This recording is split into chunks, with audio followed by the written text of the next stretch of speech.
Hello everyone, welcome to Engineers Point. तो आज हम इन्वायरमेंटल स्टडीज़ का नेक्स्ट लेक्चर हम लेने जा रहे हैं, ठीक है।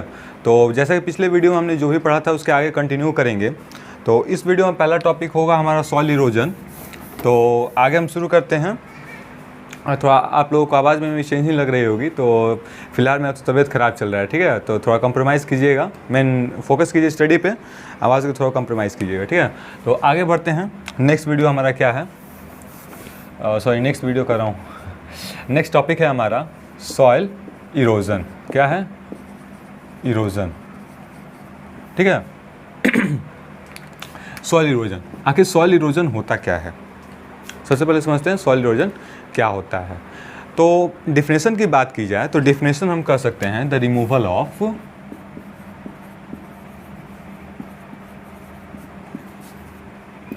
The top layers of soil is called soil erosion, ठीक है। सॉइल इरोजन, तो डिफिनेशन की बात हो गई। डिफिनेशन क्या है? तो the removal of top layer of soil is called soil erosion. इसे यदि हिंदी में कहा जाए तो जो भी मृदा है, मिट्टी है, उसके ऊपरी परत के रिमूवल को, यानी कि हटने को हम क्या कहते हैं? सॉइल इरोजन कहते हैं। ये किसी चीज़ से भी हो सकता है, जैसे कि पानी के कारण बहुत ज़्यादा तेज़ वर्षा हो तो, बहुत तेज़ हवाएं चलती हैं तो देखते होंगे हवाओं में मिट्टी के कण होते हैं। बाइक से चलते होंगे, कभी कभी बहुत तेज़ आंधी होती है, या फिर छत पे होंगे, या फिर ऐसे ही होंगे तो कभी कभी आंधी तेज़ आती है तो उसके साथ साथ सैंड पार्टिकल्स भी उसमें मौजूद होते हैं, सॉइल पार्टिकल्स भी होते हैं। तो वो क्या हो रहा है? वो सॉइल का रिमूवल ही तो हो रहा है। वो कहाँ से लेके आ रहा है? मिट्टी पे से ही तो लेके आ रहा है उसको। तो इसी को हम क्या कहते हैं? सॉइल इरोजन कहते हैं। सिंपली समझिए सॉइल इरोजन आखिर क्या है। तो जो मिट्टी है उसके ऊपरी परत के हटने को हम क्या कहते हैं? सॉइल इरोजन कहते हैं। इसके अलग अलग फैक्टर हैं, देखेंगे आगे किन कारणों से सॉइल इरोजन होता है। तो अभी फिलहाल समझिए कि सॉइल इरोजन आखिर होता क्या है। तो the removal of top layer of soil is called soil erosion, ठीक है। ये बेसिक डिफिनेशन कहा जाए तो उसका यही है कि कोई भी मिट्टी है उसके ऊपरी परत के हटने को हम क्या कहते हैं? सॉइल इरोजन कहते हैं, ठीक है। अब इसके रीजन देखते हैं, आखिर क्या क्या कौन कौन से रीजन्स हो सकते हैं, आखिर कौन कौन से रीजन्स हो सकते हैं इसके रिमूवल के। रीजन्स ऑफ सॉइल इरोजन, ठीक है। सॉइल इरोजन होने का आखिर क्या क्या कारण है? रीजन का मतलब क्या हुआ? आखिर सॉइल इरोजन होने के क्या क्या कारण हैं? बहुत से कारण हो सकते हैं, जैसे कि अत्यधिक बहुत तेज़ वर्षा होने के कारण बहुत तेज़ बारिश होगी तो वो अपने साथ साथ तेज़ उस बारिश की बहाव होगा तो उसके साथ अब मिट्टी को भी लेके जाएगा। ऊपरी लेयर तो वही ना है, उसी पर तो बारिश हो रहा है तो उसको लेके जाएगा ही साथ में। बहुत तेज़ हवाएं चले तो, पेड़ों की कटाई हो तो, पेड़ क्या होता है? पेड़ मिट्टी को जकड़ के रखता है। उसकी बड़ी बड़ी जो रूट होते हैं, जड़ होते हैं, वो बहुत दूर तक फैले होते हैं। वो क्या करते हैं? वो मिट्टी को पकड़ के रखता है। लेकिन वनों की कटाई की जाएगी, वनों की अगर जो कटाई जिस प्रकार हो रही है, वनों की अगर जो कटाई होती रहे तो क्या होगा? पेड़ ही नहीं रहेंगे कि मिट्टी को पकड़ के रखें, तो इससे भी सॉइल इरोजन होगा। तो हम देख लेते हैं आगे क्या क्या रीजन है। पहला हो जाएगा हमारा डिफॉरेस्टेशन, दूसरा हो जाएगा कहा जाए तो ग्रेजिंग ऑफ बैड ग्रेजिंग। क्या कर सकते हैं हम? तो बैड ग्रेजिंग ऑफ एनिमल्स, ठीक है। नेक्स्ट हो जाएगा हमारा फार्मिंग इन रॉन्ग मैनर, ठीक है। आगे इसको मैं समझाऊंगा आखिर क्यों मैंने फार्मिंग को भी इसमें दिया है, ठीक है। तो डिफोरेस्टेशन हो जाएगा, bad grazing of animals, farming को कर सकते हैं। फिर उसके बाद हैवी रेनफॉल, जैसे कि मैंने भी आप लोगों को बताया, हैवी रेन फॉल्स। फिर उसके बाद क्या हो सकता है? तो बर्निंग ऑफ फील्ड्स। उसके बाद हो सकता है हमारा फास्ट फ्लो ऑफ रिवर्स। ठीक है, तो एक एक करके सबको समझते हैं। पहला क्या है? डिफॉरेस्टेशन। आगे हम पढ़ेंगे कि आखिर डिफॉरेस्टेशन होता है क्या है, ये पूरा एक टॉपिक भी है। ठीक है, तो डिफॉरेस्टेशन क्या है? तो पेड़ों की कटाई। जैसा कि मैंने आप लोगों को बताया भी कि अत्यधिक बहुत ज़्यादा जब पेड़ों की कटाई की जाए तो उसके जड़ होते हैं वो काफ़ी दूर तक फैले होते हैं, मिट्टी को पकड़ के रखता है, जिससे क्या होगा, सॉइल इरोजन नहीं होगा। लेकिन अगर जब बहुत ज़्यादा पेड़ों की कटाई कर दी जाए तो पेड़ ही कम बचेंगे, तो सॉइल को कौन जकड़ के रखेगा, कौन पकड़ के रखेगा, तो उससे भी सॉइल इरोजन होगा। ठीक है, ये हो गया। दूसरा क्या है? तो bad grazing of animal. Grazing means क्या होता है? चरना। जो भी एनिमल्स हैं, बफेलो हो गया, काऊ हो गया, गोट हो गया, ये सभी क्या हैं? ये जो भी फील्ड में हरी घास होता, हरी घास वगैरह होती हैं, उनको क्या करते हैं? चरते हैं। तो गलत तरीके से चरें तो उससे क्या होगा? उसके साथ साथ मिट्टी भी उसमें से निकलेगी और टॉप मोस्ट लेयर पे ही सभी फसलें होती है ना। तो उससे क्या होगा? जब बैड ग्रेजिंग करेंगे तो उसके साथ साथ ऊपरी जो लेयर होगा वो भी निकलेगा, फिर निकल के वो बाहर आ जाएगा। बाहर आएगा तो जब बहुत तेज़ हवा बहेगी, जब आंधी आएगी तो उसके साथ साथ वो भी उसके साथ चला जाएगा वहाँ से, हवा के साथ साथ। उससे क्या होगा? सॉइल इरोजन हो रहा है। ठीक है, जिसे हम कह सकते हैं बैड ग्रेजिंग ऑफ एनिमल। दूसरा क्या हो जाएगा इसका फैक्टर? तो फार्मिंग इन रॉन्ग मैनर। अगर जे केवल रिमूवल ऑफ, ये मत समझिए कि रिमूवल ऑफ टॉप लेयर मैंने लिखा है तो उसका केवल हटने से नहीं, मान लीजिए वो हट रहा है या फिर उसकी फर्टिलिटी या फिर उसे हार्म किया जा रहा है। जो टॉप मोस्ट लेयर है जो कि फर्टाइल होता है हमारा, जिस पे कि सभी फसलें की जाती हैं, उसी पे खेती की जाती है, अगर ये किसी कारणवश अगर ये उसको अनफर्टाइल हो रहा है, वो उसकी फर्टिलिटी यानी कि उसकी उपजाऊपन अगर ये ख़त्म हो रहा है तो उसे हम क्या कहेंगे? सॉइल इरोजन के अंदर ही आएगा। और ये कोई, जैसे कि आजकल पेस्टिसाइड वगैरह यूज़ किए जा रहे हैं, ऐसे है कि अभी तो पैदावार अधिक दे देता है लेकिन आगे चल के कहीं ना कहीं हमारे सॉइल को भी वो ख़राब कर रहा है, फर्टिलिटी को कम कर रहा है वो। तो ये भी क्या है? एक कह सकते हैं कि ये भी एक कारण है सॉइल इरोजन का। तो उसी प्रकार ये हम कह सकते हैं कि फार्मिंग इन रॉन्ग मैनर, हम बहुत ज़्यादा पेस्टिसाइड्स का, आजकल केमिकल फर्टिलाइजर्स का यूज़ कर रहे हैं, जो कि अभी तो पैदावार सही दे रहा है लेकिन कहीं ना कहीं हमारे सॉइल के फर्टिलिटी को भी कुछ परसेंट हार्म कर रहा है। वही कुछ परसेंट आगे चल के बहुत ज़्यादा दिक्कत हो जाएगा। ठीक है, तो इसी को भी हम अंदर उसके ले सकते हैं, किसके? Factor that affect soil erosion. ठीक है, अगला क्या हो जाएगा? ये हो गया हैवी रेनफॉल। मैंने बताया बहुत तेज़ अगर जब वर्षा हो रही है, लगातार अगर जब वर्षा हो रही है, बहुत तेज़ हो रही है, तो उसके अपनी बहाव के साथ क्या करेगा? मिट्टी को भी लेके जाएगा, एक जगह से दूसरी जगह लेके जाएगा। तो मान लो जहाँ गया वहाँ तो ठीक है, लेकिन जहाँ से ले गया फिर वहाँ तो अनफर्टाइल हो गया ना, तो वहाँ क्या हुआ? सॉइल इरोजन हुआ। ठीक है, दूसरा क्या हो जाएगा हमारा? Burning of field. जैसे कि धान की जो खेती होती है, ऊपर से उसको काट लिया जाता है, जो नीचे उसके बच जाते हैं कुछ पार्ट उसके छोड़ दिया जाता है उसको। ठीक है, तो उसको तो क्या कहते हैं? प्लाव करके उसको जोत करके उसको उसमें छोड़ दिया जाता है सड़ने करने के लिए, तो वो तो ठीक है। कहीं कहीं क्या किया जाता है कि उसे जला दिया जाता है। जलाने से क्या होता है कि जो हमारी फर्टिलिटी है जो मिट्टी की, सॉइल की, वो कहीं ना कहीं कम होती है। तो यहाँ भी फर्टिलिटी कम हो रही है, तो उसे भी हम कह सकते हैं वो भी एक फैक्टर है हमारा, किस इसका? सॉइल इरोजन का। ठीक है, दूसरा आता है हमारा फास्ट फ्लो ऑफ रिवर। मान लीजिए किसी का अगर कोई खेत है नदी के पास, तो वहाँ से बहुत तेज़ अगर जो कोई रिवर बह रही है तो अपने साथ साथ क्या करेगा? मिट्टी का कटाव करेगा। क्या करेगा? तो मिट्टी का कटाव करेगा। तो वहाँ भी तो सॉइल वहाँ से हटते जा रहे हैं, तो भी क्या है? सॉइल इरोजन ही है। ठीक है, तो ये सभी फैक्टर थे, रीजन थे आखिर किन कारणों से सॉइल इरोजन होता है। ठीक है, तो आगे बढ़ते हैं। तो इसके फैक्टर हो गए तो इसके कुछ इफेक्ट भी तो होंगे, ये तो इसके रीजन हो गए आखिर किन कारणों से सॉइल इरोजन होता है। आगे देखते हैं कि आखिर उसके इफेक्ट क्या हैं, आखिर उसके प्रभाव क्या हैं हमारे डेली लाइफ में, आखिर इसके क्या प्रभाव हैं हमारे ऊपर, क्या इसके इफेक्ट पड़ते हैं। ठीक है,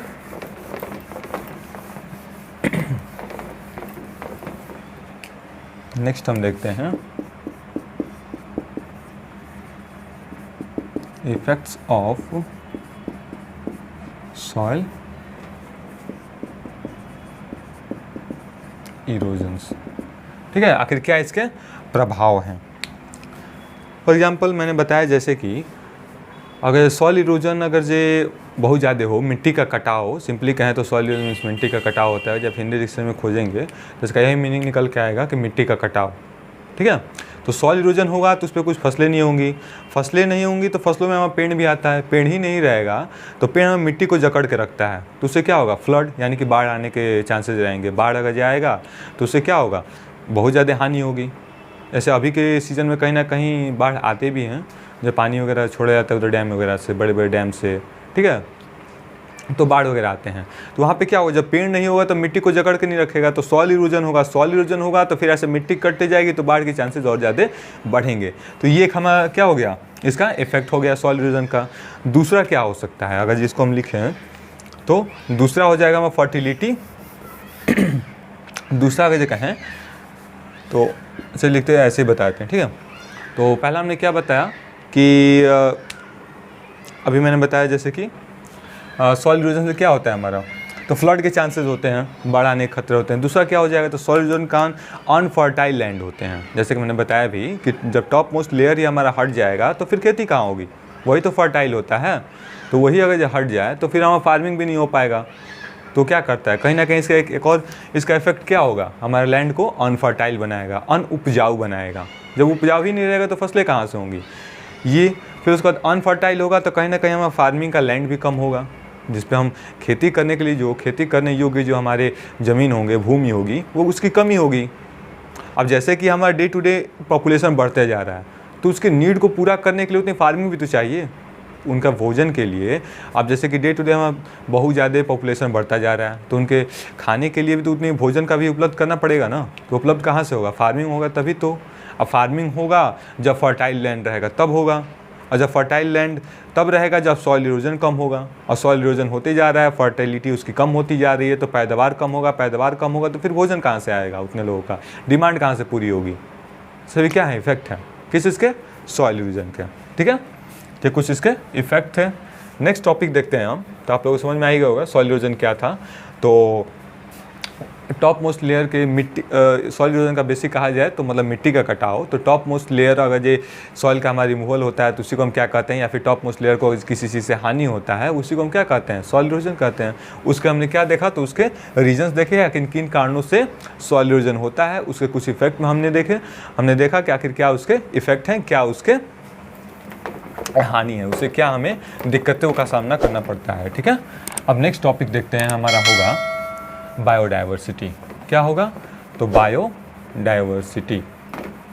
बायोडाइवर्सिटी क्या होता है, तो आगे देखते हैं हम।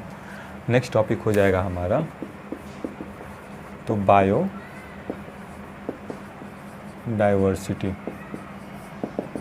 बायोडाइवर्सिटी क्या होता है, तो बायोडाइवर्सिटी की बात की जाए तो अलग अलग स्पेसिस के एक साथ एक पर्टिकुलर एरिया में रहने को ही हम क्या कहते हैं, बायोडाइवर्सिटी कहते हैं। और इस डिफिनेशन की बात की जाए तो the living of different species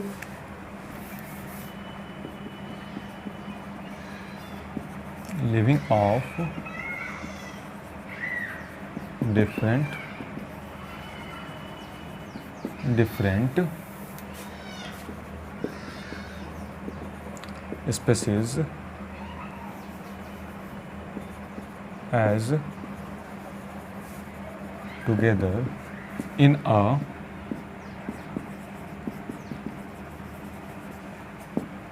particular area is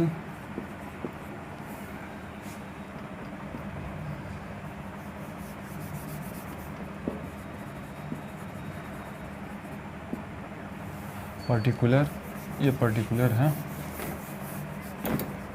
living of different species together in a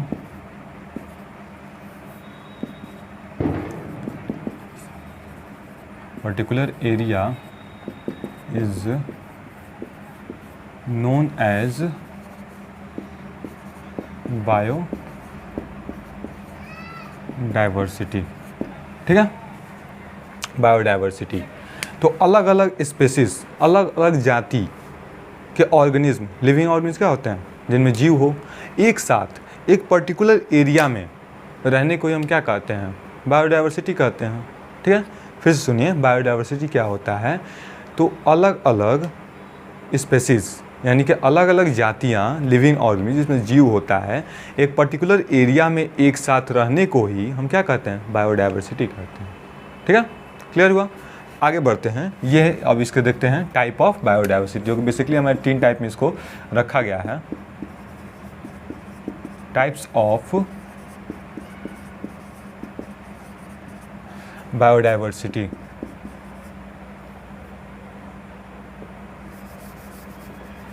type of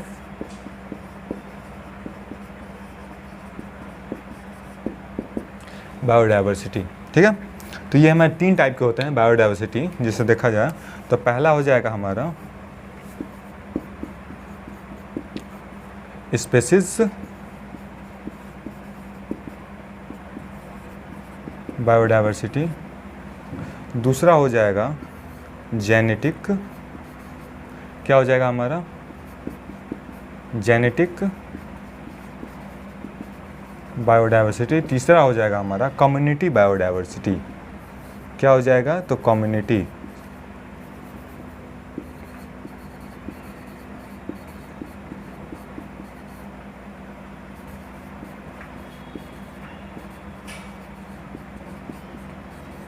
ठीक है, जब स्पीसीज के रिगार्डिंग बात की जाए, जब बायोडाइवर्सिटी की स्पीसीज के रिगार्डिंग बात की जाए, मतलब कि एक स्पीसीज, ठीक है, एक जाति मतलब रिगार्डिंग जाति के रिगार्डिंग जो डाइवर्सिटी की बात की जाए, जैसे कि मैंने बताया था डाइवर्सिटी क्या था, एक लिविंग अलग अलग स्पेसीज के एक साथ रहने को हम क्या कहते हैं, एक पर्टिकुलर एरिया में बायोडाइवर्सिटी कहते हैं। तो वहीं पे जब स्पेसीज के रिगार्डिंग बात की जाए बायोडाइवर्सिटी की तो उसे हम स्पेसीज बायोडाइवर्सिटी कहते हैं। ठीक वैसे ही जब जेनेटिक की बात की जाए, जेनेटिक एक जेनेटिक से जो लिविंग ऑर्गेनिज्म होते हैं जो एक ही जेनेटिक के बने होते हैं, जब उनके रिगार्डिंग बात की जाए तो उसे हम जेनेटिक बायोडाइवर्सिटी कहते हैं, और जब कम्युनिटी के रिगार्डिंग बात की जाए तो उसे हम कम्युनिटी बायोडाइवर्सिटी कहते हैं। ये कुछ ज़्यादा बड़ा नहीं है, बस इतना इसमें था। ठीक है, तो आगे बढ़ते हैं।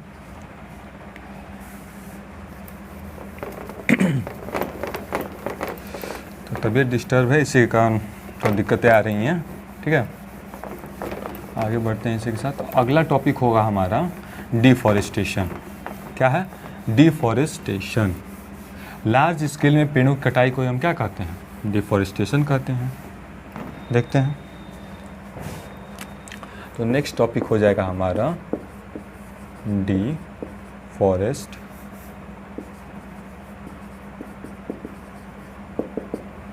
डिफॉरेस्टेशन। डिफॉरेस्टेशन क्या होता है? जैसा कि मैंने बताया, लार्ज स्केल में पेड़ों की कटाई को हम क्या कहते हैं? डिफॉरेस्टेशन कहते हैं। Cutting down of trees in a large scale, ठीक है, cutting down of trees in a large scale is called deforestation. ठीक है, अत्यधिक मात्रा में वनों की कटाई को हम क्या कहते हैं? डिफॉरेस्टेशन कहते हैं। ठीक है, इसी का एक अपोजिट होता है एफॉरेस्टेशन। एफॉरेस्टेशन मीन्स होता है जब हम अत्यधिक पेड़ों को लगाते हैं, जब पेड़ों को हम लगाते हैं लार्ज स्केल में तो उसको हम एफॉरेस्टेशन कहते हैं। ये डिफरेंस ध्यान रखिएगा, जब हम लार्ज स्केल में पेड़ों को लगाते हैं तो उसे एफॉरेस्टेशन कहते हैं, और जब लार्ज स्केल में पेड़ों की कटाई होती है तो उसे हम डिफॉरेस्टेशन कहते हैं। ठीक है, तो इसके भी रीजन्स देखते हैं, आखिर क्या क्या रीजन्स हैं डिफॉरेस्टेशन के, आखिर किन कारणों से डिफॉरेस्टेशन हो रहे हैं। रीजन्स ऑफ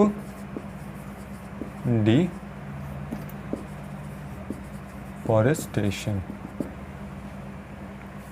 ठीक है, तो रीजन्स हो जाएगा, जैसे कि पहला देखा जाए तो सबसे पहले तो फार्मिंग के लिए, जैसा कि मैंने बताया कि डे टू डे हमारा पॉपुलेशन बहुत ज़्यादा बढ़ता जा रहा है, तो उसके डिमांड को पूरा करने के लिए फार्मिंग को भी बहुत ज़्यादा बढ़ाना पड़ेगा, बहुत ज़्यादा फार्मिंग करनी पड़ेगी। तो फार्मिंग के लिए उतने लैंड भी तो चाहिए, ज़मीन भूमि भी तो चाहिए, तभी तो उस पर फार्मिंग होगा।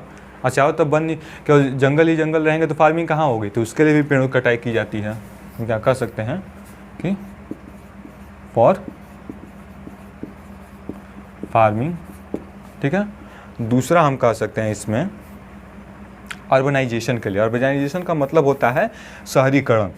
जैसे कि आप लोग देखते हैं कि आप लोग अपने आसपास भी देखने को मिलता होगा कि सभी लोग आजकल शहरों की तरफ ज़्यादा प्रस्थान कर रहे हैं, शहरों की तरफ ज़्यादा बढ़ते जा रहे हैं, निकलते जा रहे हैं अपने गाँव को छोड़ के। तो शहरों में जाएँ तो वहाँ रहने के लिए जगह तो चाहिए ना, बिल्डिंग चाहिए, घर चाहिए, वो कहाँ बनेगा?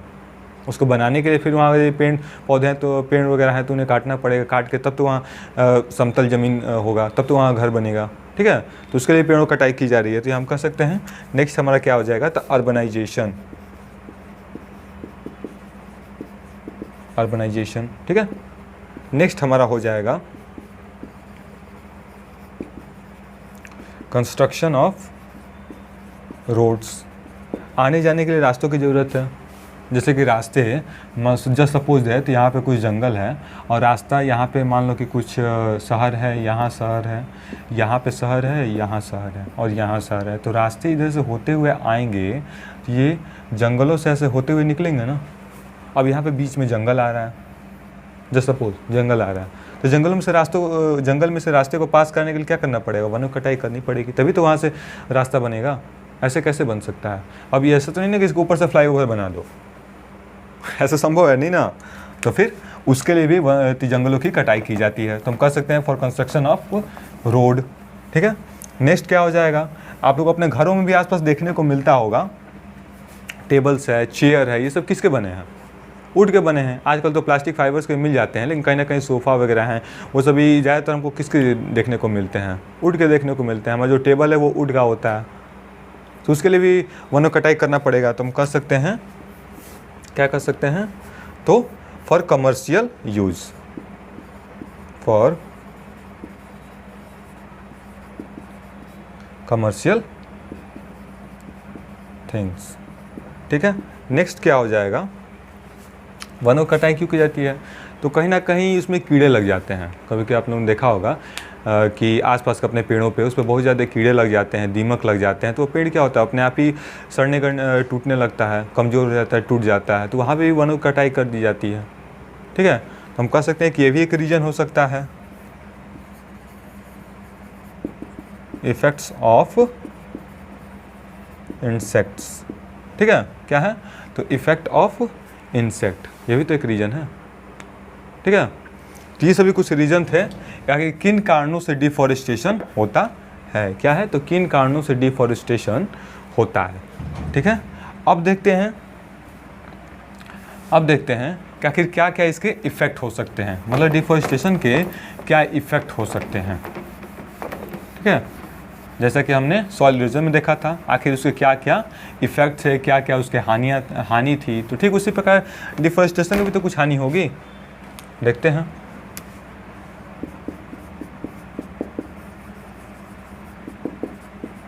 Effects of deforestation.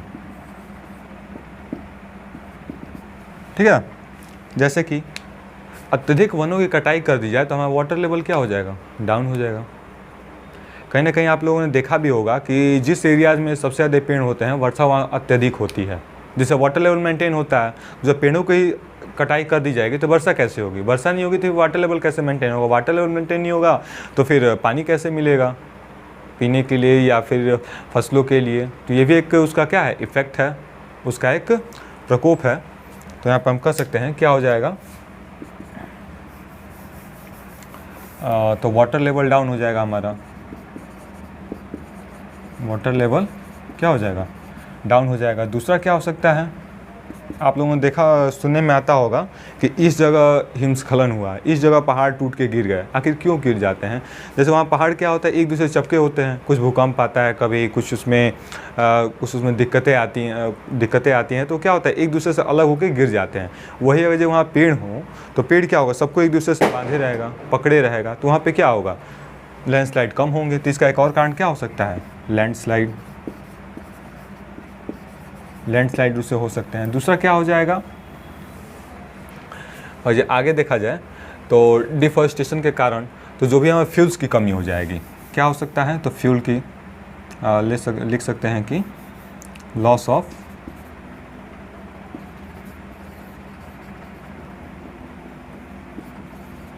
फ्यूल्स, जो भी ईंधन, जैसे कि कहीं कहीं रूरल एरियाज़ में कहीं ना कहीं आज भी हम लोग को देखने को मिलता है कि वुड का यूज़ किया जाता है। केवल वहाँ ही नहीं, कहीं कहीं और भी ऐसी ज़रूरत हैं जहाँ की वुड का हमें यूज़ करना पड़ता है एज अ फ्यूल के सोर्स में। ठीक है, तो वहाँ पे जब पेड़ों कटाई कर दी जाएगी तो वो सोर्स कहाँ से, हमें फ्यूल की कहाँ से प्राप्ति होगी? नहीं हो पाएगी।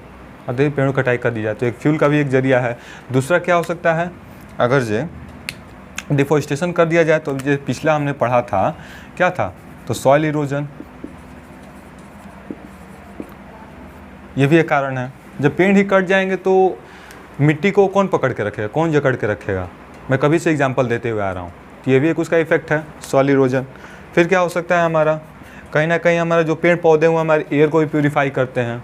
आंधी के साथ जो भी सैंड पार्टिकल्स, सॉइल पार्टिकल्स के साथ आते हैं, अगर जब पेड़ में बहुत ज़्यादा घना जंगल है तो जब उसे हवा आकर टकराएंगे तो क्या करते हैं, पत्तियों पे वो रुक जाते हैं, जो भी उसके सैंड पार्टिकल्स होते हैं, जो भी उसमें दूषण, जो भी उसमें पार्टिकल्स होते हैं, ठीक है, और केवल हमें फ्रेश हवा उस तरह से निकलती है। तो कहीं ना कहीं इसके लिए हेल्पफुल होते हैं,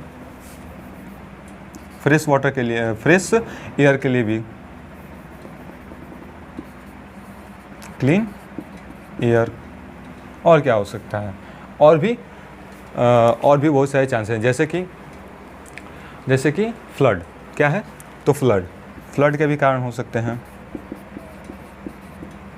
जब पेड़ ही नहीं रहेंगे तो कौन उन्हें रोक के रखेगा।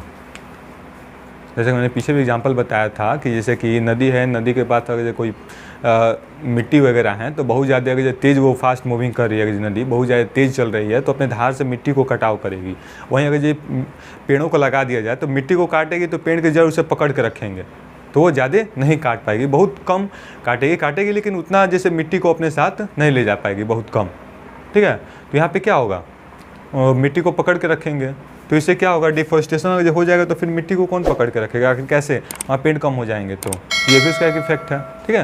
तो बहुत सारे इफेक्ट हो सकते हैं हमारे डिफॉरेस्टेशन के। ये वीडियो चूँकि मैं तो तबीयत ख़राब चल रहा है, ठीक है, तो इसी के कारण थोड़ा वीडियो छोटा ही रखेंगे हम। तो इस वीडियो में अभी तक कितना ही, ठीक है। नेक्स्ट वीडियो में फिर आगे से हम देखते हैं। तो नेक्स्ट के वीडियो में हम पढ़ेंगे ग्लोबल वार्मिंग क्या होता है, ग्लोबल वार्मिंग किन कारणों से होता है, ग्लोबल ग्रीन हाउस गैसेस क्या होते हैं, उन्हीं के कारण ग्लोबल वार्मिंग होता है, ठीक है।